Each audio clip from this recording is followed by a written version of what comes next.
Bata pa kami magtatanim na.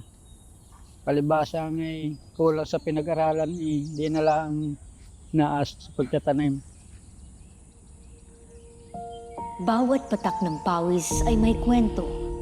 Bawat pagbungkal sa lupa ay isang ritual. At ang pag-ani ay may kaakibat na pag-asang mairaraos nila ang isa pang araw. Ngunit ang pagtatrabaho sa panahon ng tag-init ay isang walang katapusang pagsubok na kinakaharap ng mga magsasaka sa lungsod ng Batangas.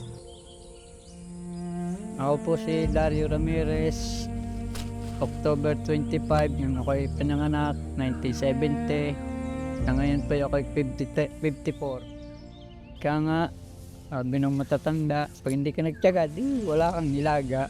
Yun ang masabit talaga. Pero nakikita ko doon sa mga ka-eskwela nung una, mayroong mga nasa sa abroad, hanggang pumustahan na lang.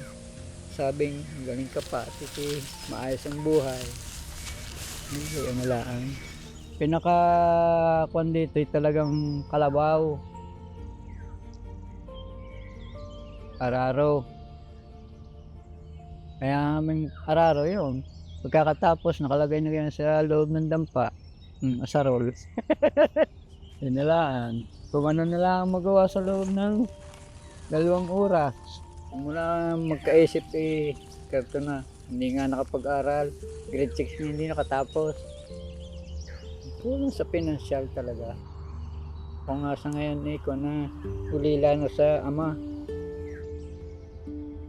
Wala pa 1 taon. Namamatayan magulang.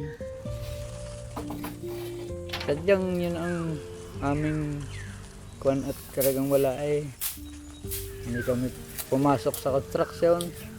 Bugbog ang katawan, kaunti lang ang kita. Kaya nga hanggang Sabado may mapira. Na Lunes wala na uli. Pursigidong nagtatabas tuwing umaga si Tatay Dario, isang residenteng magsasaka mula sa barangay ng Dumuklay. Bagamat mainit ang panahon, isa siya sa libo-libong magsasaka patuloy ang pagtatrabaho. Kaya nga ang katawan ay laging nakakondisyon. Dito na nga lumaki sa garto, kaya nga hindi na tumaba. Tinatamnan din namin nga na pagka may pananim na halimbawa kalbasa, magugulay. Pagka sawa na sa panggulay, maibintara sa mga kasama. Pagka nakadilensya ng konti, nabili din naman ng medyo may manti-mantika. Totoo lang, hindi ka naman sa pag-iabang sa inyo. Buhat na ako'y kinamulatan ko at nagkaisip siya ko agad nakita na pagbabalagwit na yon. Talagang balikat talagang yung sasakripisyo. Sa araw-araw, ang balagwit ang kanyang naging kapareha sa pagsasaka. Dulot ng kakulangan sa pinansyal, hindi niya kayang humiram ng makina upang mabitbit ang mga ani. Dito nga nananalupaan din lang ako dito sa lupang ito. Kaya kahit na napapagod, sa kanila na lang ibubuhos ang aking pangarap na makaayos sila.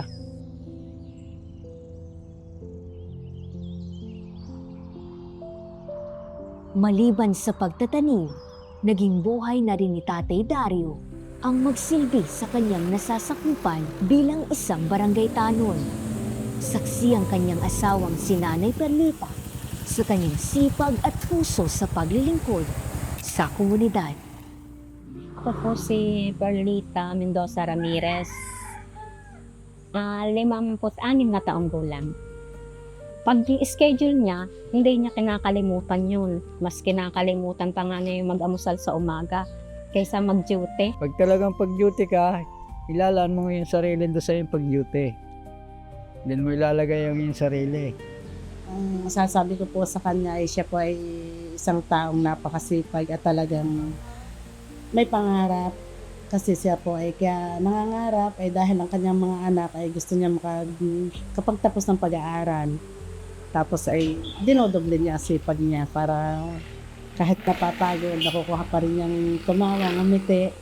Dahil siya ay unti-unti niyang nakikita natutupad na yung kanyang mga pangarap sa kanyang mga anak. Hindi man sila nakatapos sa pag-aaral, pangarap ng mag-asawang mairaos kahit man lamang ang edukasyon ng kanilang mga anak sa abot ng kanilang makakaya. May kwan din, yung operator din diyan sa patubig namin. Dalawang kwan na ang pinasukan din sa Dumuklay.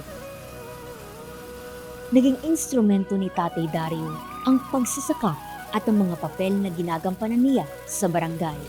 Bukod sa napupunan ang mga pangangailangan ng mga kapwa niya residente, nakatutulong din itong pandagdag sa araw-araw na gastusin sa bahay at sa kanyang pamilya. Ang hirap ng buhay ay hindi kailanman naging hadlang sa kanyang adhikaing magsilbi. Hindi maipagkakailang naging sagisag na siya ng isang mabuti at responsableng ama sa loob ng tahanan at pati na sa pamayanan. Mahirap ang buhay, lalo pagka ganitong magbubukid lamang. Kaya, pero kapag may pagsubok, pray lang at tiwala. Pangarap ko sa pamilya ko, sabi ko sa amin, wala. Kahit bahay, ganito man lang, basta yung pag-aaral lang ng mga anak ko, okay na yun sa amin. Pero sa tatay, marami din yung pangarap pa. Masasabi ko lang sa kapwa ko magsasaka, haring at kung makikita nila ang paghihirap, magtulong-tulong na lang. Yun na lang ang pinakakuan. Pero yung balagwet, hindi talaga mawawala yun. Pagbabalagwet. Kahit saan man parte ng buong Pilipinas. Hindi maipagkakaila na ang buhay ni Tatay Dario ay isang katibayan ng tapat na pagmamahal sa serbisyo. Maaga mang namulat sa responsibilidad, hindi niya kinalilimutan ang halaga ng bawat ngiting kaakibat ng paglilingkod. At hiling niya na katulad niyang magsasaka, mailaan natin ang ating buong lakas upang maitawid ang balagwit sa ating paroroonan.